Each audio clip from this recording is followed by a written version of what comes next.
Kung ginagawa mo ito, baka kaya lagi kang anxious. Aha! Una, overthinking. Yung paulit-ulit mo tong iniisip, paulit-ulit na to the point na parang advanced thinking na yung ginagawa mo. Wala pa naman, hindi pa naman nangyayari, pero iniisip mo na agad. Ikalawa, yung iniisip mo yung posibleng pinaka-worst scenario na maaring mangyari. Paano kung ganito? Paano na lang kung ganyan? Paano na lang kung anong mangyari? Pero wala pa naman dun sa puntong yun, di ba? Ikatlo, palaging iniisip ang sasabihin ng iba, no?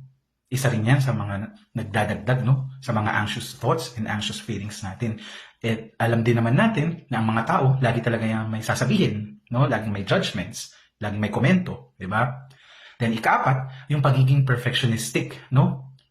Tandaan na walang sino man ang perpekto, no?